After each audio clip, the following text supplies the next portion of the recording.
창세기 1장에서 창세기 11장까지는 인류의 일반 역사가 기록이 되어 있습니다. 여기에는 창조, 또 죄의 기원, 또 하나님을 예배하지 않는 공동체가 이루는 세상 나라에 대한 말씀이 나오고 있습니다.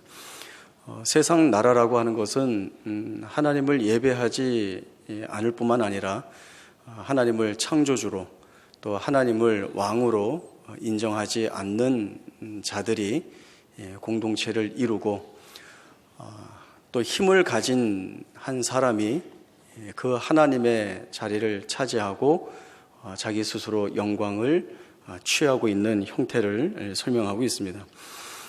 그리고 창세기 12장에 와서는 이러한 하나님을 창조주로 왕으로 인정하지 않고 있는 세상 나라에 대항하여서 하나님의 아브라함을 부르시고 그를 통하여서 세우시는 하나님 나라, 이 나라가 어떠한지에 대한 내용이 나오고 있습니다.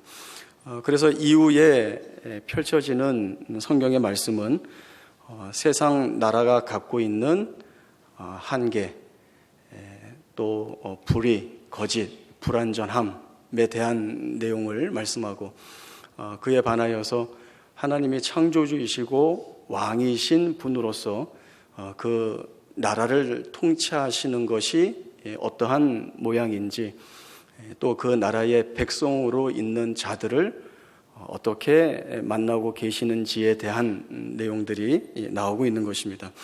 이러한 전제가 있음을 염두에 두시고 오늘 말씀을 살펴보도록 하겠습니다. 창세기 11장에 와서는 홍수 이후에 드러나 있는 사람들, 그들을 통하여서 이루어진 세상 나라가 갖는 원리, 또 삶의 방식이 어떻게 변해 있는가라고 하는 내용들을 잘 설명해 주고 있습니다.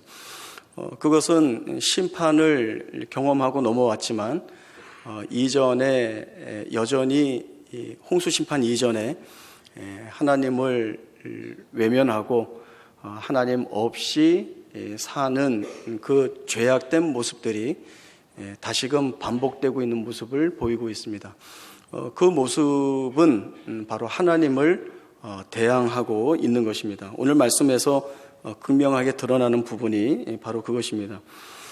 홍수 심판 후에 하나님은 아담에게 주셨던 생육하고 번성하여 땅에 충만하라는 이 축복의 말씀을 노아와 인류 후손에게 다시 주십니다. 하나님이 이 말씀을 다시 주시는 것은 인류 입장에서는 축복의 말씀이 새롭게 회복되어서 주어지는 것이죠. 하나님이 이 말씀을 하시는 것은 하나님이 창조주 하나님으로서 다시 만나시겠다는 것, 하나님이 이 창조하신 모든 피조 세계의 왕으로서 그 자녀와 백성들을 만나시겠다는 의지이고 선언입니다. 그러나 인류가 여전히 부패한 본성을 드러내어서 이러한 하나님의 말씀에 대항을 합니다.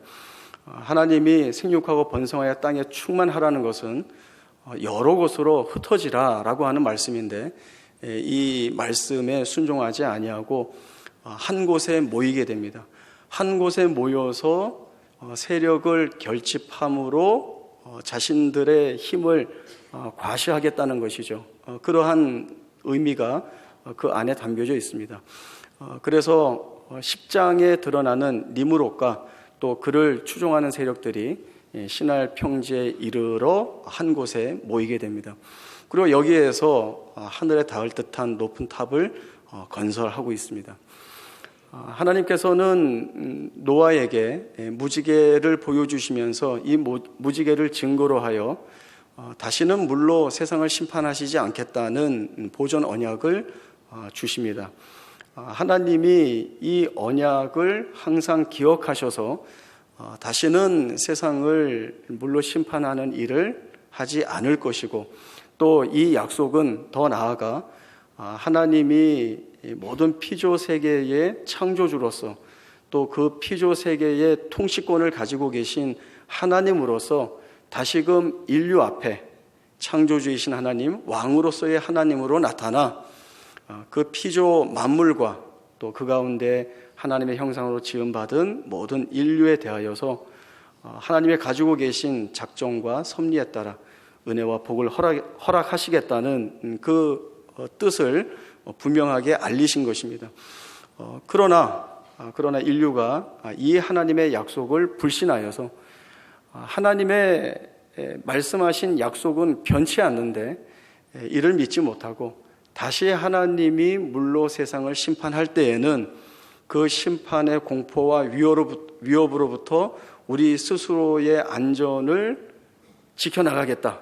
그래서 하늘에까지 닿는 탑을 만들어 우리의 구원의 초소로 삼겠다라고 하는 이러한 마음을 가지고 있습니다. 이것은 하나님의 심판을 힘으로써 무력화시키겠다는 인간의 완고한 교만에서 비롯된 죄입니다. 이러한 가운데에서도 여전히 하나님이 우리의 창조주로서 또 우리의 하나님으로서 우리를 부르시는 자리가 있습니다.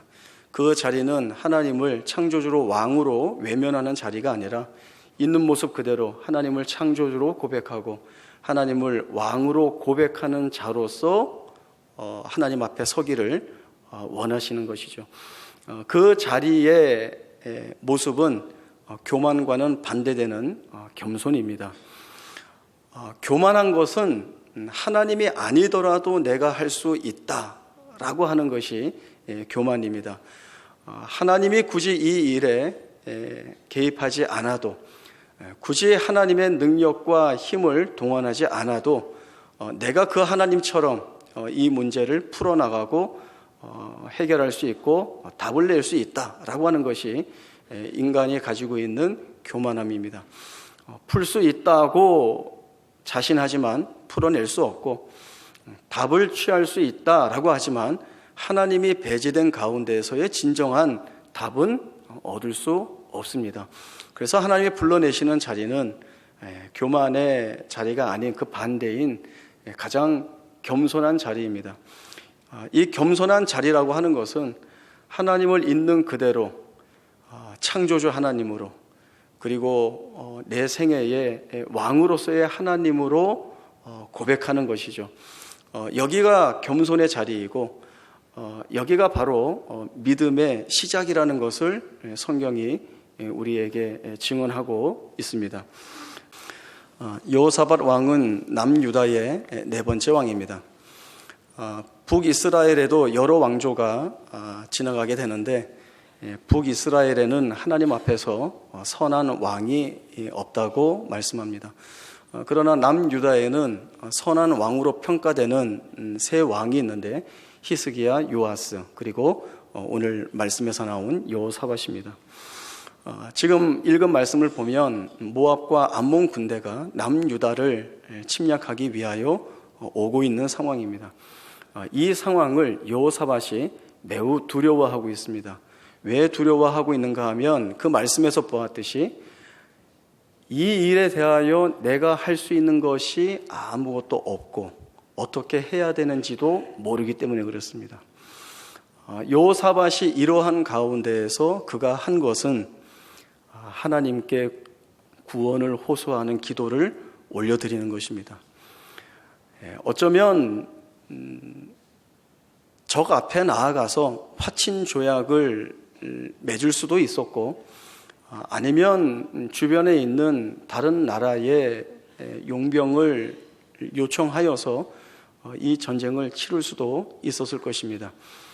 그러나 여호사밧은 그러한 일들을 하지 아니하고 자기가 아무것도 할 수 없는 가운데 자기가 무엇을 해야 할지 모르는 가운데에서 그가 생각한 것은 하나님에 대한 기도였습니다. 이스라엘의 하나님, 이 나라와 민족을 이끌어 오신 하나님, 이 민족에 대하여 약속의 내용을 가지고 지금까지 그 약속에 의하여서 일해오신 하나님, 그 하나님이시라면 지금 내가 처해 있는 이 상황, 이 자리에서 무엇을 해 주셔야 할지 내가 압니다 이거죠. 하나님 구원해 주시는 것이 맞습니다.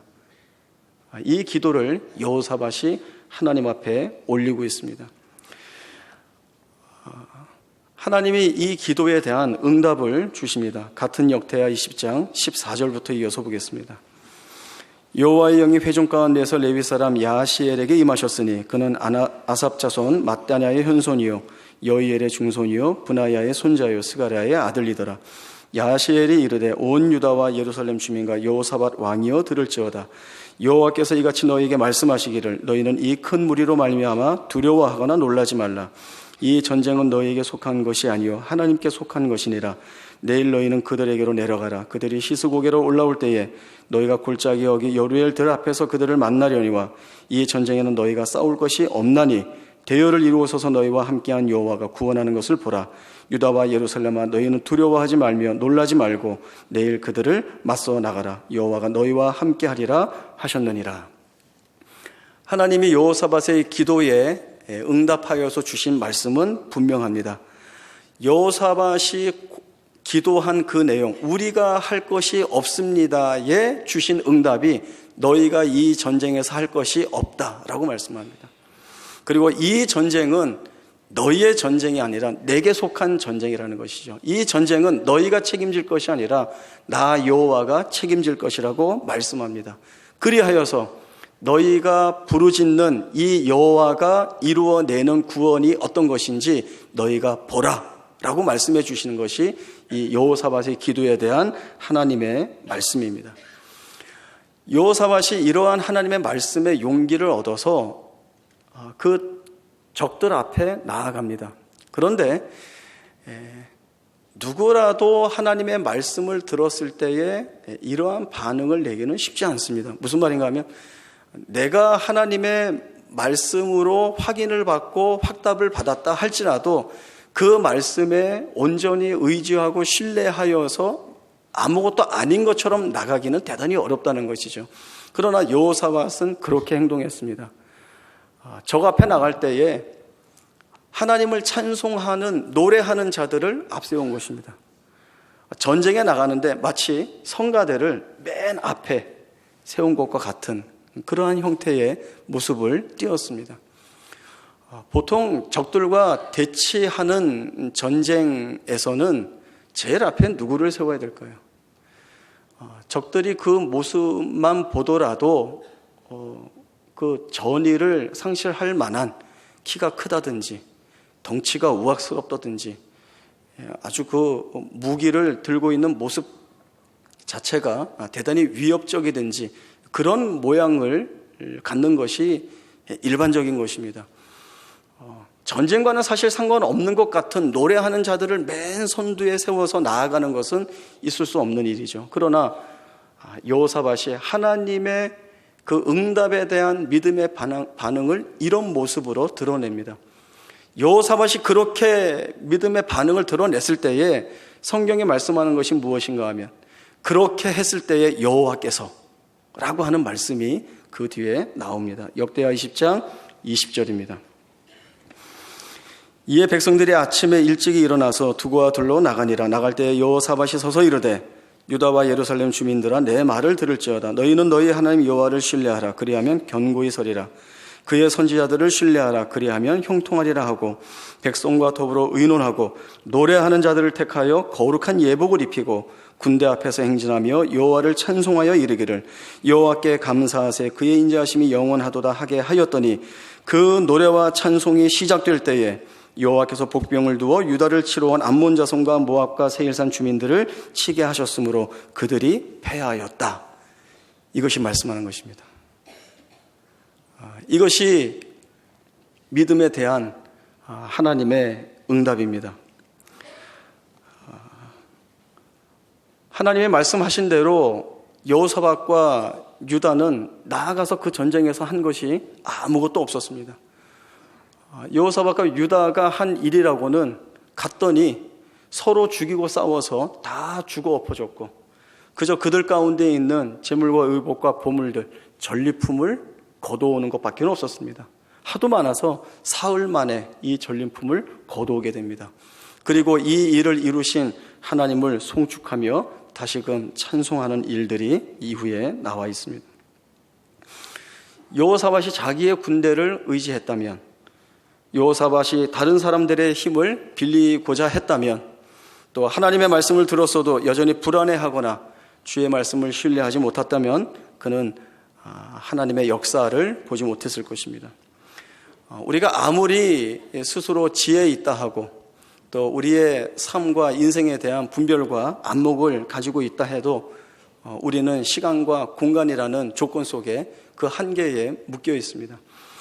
그러나 하나님은 그렇지 않습니다. 우리가 누누이 고백하고 있듯이 하나님은 말씀으로 세상을 창조하신 창조주이시고 온 우주를 섭리하시고 이끌어 나가시는 만물의 주인이시고 또 택하시고 부른 자들의 삶을 책임지시는 왕으로서의 이 하나님이 책임지시고 역사하시고 인도하시고 이끌어내시는 그 모습이 세상이 해결할 수 없고 세상이 책임질 수 없고 답을 줄 수 없는 그 모든 것들을 이 하나님이 풀어나가신다라고 하는 것들을 우리에게 보여주고 있습니다.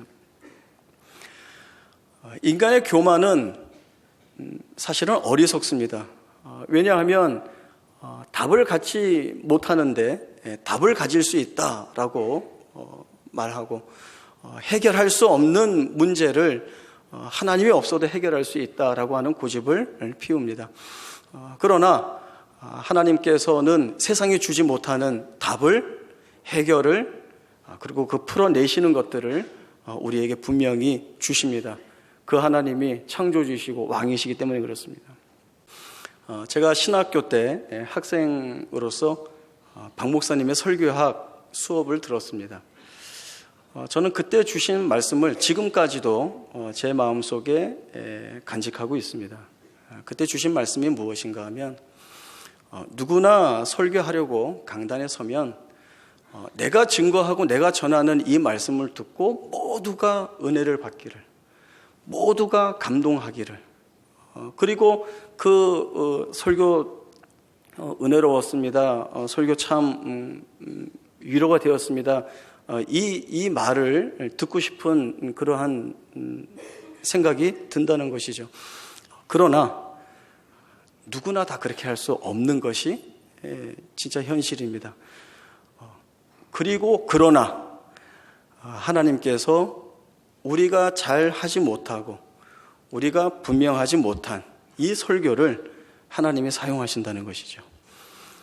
우리 눈에 부족해 보이고 모자라 보이고 그런 말씀이라도 하나님이 이 안에 은혜를 담으셔서 이 설교로 묶는 자들에게 은혜를 주시고 위로를 주시고 힘을 주시기 때문에 우리가 하는 것은, 설교를 전하는 자가 하는 것은 이것으로 은혜를 끼쳐야 되겠다가 아니라 내가 할 수 있는 것은 아무것도 없지만 하나님이 하신다를 믿고 담대히 선포하는 것. 지금 우리가 앞서 살펴본 여호사밧의 기도와 같지 않습니까? 하나님, 내가 이 전쟁 앞에 아무것도 할 수 없습니다. 그 무엇을 해야 할지 내가 알지 못합니다. 그러나 지금 내가 간구하는 것은 이스라엘의 하나님, 우리의 왕이신 하나님이 우리를 외면하지 마시고 이 전쟁 가운데에서 우리를 구원하여 주옵소서라고 하는 이 간구의 기도입니다. 그 간구의 기도에 하나님이 응답하시는 거죠. 하나님이 움직이시는 것이죠. 그리고 분명한 하나님의 그 일하심의 현장과 그 증거들을 마음껏 드러내십니다. 그리하여서 그 하나님의 일하심을 본 자들이 우리 하나님이 이런 하나님이시다, 이 하나님을 붙잡고 나가는 것 외에는 다른 해답이 없다라고 하는 것들을 고백하게 하는 것입니다. 우리 모두가 싸워야 되는 자리가 바로 여기라고 생각을 합니다. 우리가 겪게 되는 문제들이나 또 정황들이 결코 우리에게 만만하지 않게 다가옵니다. 불안한 요소들이 우리의 삶에 얼마나 많이 있습니까? 육체의 질병이라든가 사고라든가 또 경제적인 압박이라든가 내가 해결할 수 없는 어떤 문제에 매여서 도저히 풀어낼 수 없는 일들이 얼마나 우리 가운데 많이 있습니까? 그러나 그때마다 우리의 부패한 본성이 들고 일어나서 하는 이야기가 하나님을 배제하고 이 문제를 해결해 봐라라고 하는 것이죠. 너가 답을 찾으면 찾을 수 있다. 너가 한번 가는 데까지 가봐라. 거기에서 무언가가 있을 것이다 라고 하는 유혹이 늘 우리 마음 가운데 있습니다. 그리고 또 하나님이 주시는 그 풀어내는 방법들이 우리의 마음에 잘 안 들 때도 있고요. 그래서 배제하고 가보는 거죠. 그러나 그것이 속이는 것입니다. 하나님을 배제하고 답이나 해결책이나 짐을 벗는 것이나 내려놓는 것이나 어디를 뛰어넘는 것이나 감수하는 것들은 있을 수가 없습니다. 하나님의 은혜를 주시고 하나님이 힘을 더해 주시지 않으면 거기는 풀 수 없고 넘어갈 수 없는 자리입니다. 하나님이 여기에서 우리를 만나시려고 하는 것이죠. 내가 너의 창조주다. 내가 너의 왕이다. 너가 나를 밀어내고 문제를 해결하지 말고 나를 통하여서 이 문제에 대한 답을 얻고 그리고 그 답을 얻음으로 인하여서 하나님이 무엇을 드러내는지를 보아라 라고 하는 것이 하나님이 늘 말씀 가운데서 찾아오셔서 우리에게 끈질기게 요구하고 요청하는 말씀입니다. 하나님이 왕이신 것을 고백하십니까? 우리 유아부에 아이가 하나 있는데 내가 왕이야 내가 왕이야 맨날 이러고 다니는 애예요. 나 왕할래 맨날 이제 이러는데 어느 날은 갑자기 울면서 나는 왕이 될 수 없어 나는 왕이 될 수 없어 그러는 거예요. 그래서 아니야 너 왕해 괜찮아 그랬더니 하나님이 왕이라 나는 왕을 할 수 없어 이러면서 우는 거예요. 우리 교회 유아부가 아주 제대로 말씀을 잘 가르치고 있다고 생각이 되어집니다. 어린아이도 이 고백과 이 항복을 갖고 있습니다. 이 순진한 어린아이의 고백이 진지한 우리의 고백이 되길 바랍니다. 하나님 외에는 답이 없습니다. 참된 위로는 하나님으로부터만 나올 수 있습니다. 그리고 창조주이시고 왕이신 하나님이 우리를 부르시는 자리에 찾아가 서는 것이 거기가 가장 큰 복의 자리입니다. 해결되지 않았습니다. 여전히 짐을 지고 있습니다. 아픕니다. 여전히 고통스럽습니다. 그러나 거기가 하나님 앞에 나와 있는 자리라고 한다면 그것은 이미 해결된 자리라고 믿어야 합니다. 거기에서 하나님은 우리에게 말씀을 주실 것입니다. 우리가 견뎌야 한다면 견딜 수 있는 힘을 주실 것이고 이 문제를 끝까지 업고 나아가야 된다고 한다면 그 업고 나아갈 수 있는 능력을 우리에게 더해 주실 것입니다. 그리고 이 일이 창조주 하나님으로부터 왕이신 하나님으로부터 우리에게 드러난 은혜인 것을 보이시고 있습니다. 마태복음 6장에 보면 우리 주님께서 먹고 마시고 입는 것을 염려하지 말라고 말씀하십니다. 이 말씀은 단순해 보이지만 대단히 깊은 의미가 이 안에 담겨져 있죠. 하나님께서는 공중의 새까지도 기르시는 하나님이십니다. 하물며 너희일까 보냐 믿음이 작은 자들아. 우리 주님이 하신 이 말씀에 귀 기울이시기 바랍니다. 하나님이 우리를 외면하지 않습니다. 하나님이 우리를 버리시지 않습니다. 늘 우리는 하나님을 대항하고 배격하고 하나님이 아닌 것으로 고집스럽게 쫓아나가지만 하나님은 우리보다 더 고집스럽게 우리를 쫓아오셔서 그 길은 틀렸다. 거기서 돌아서야 된다.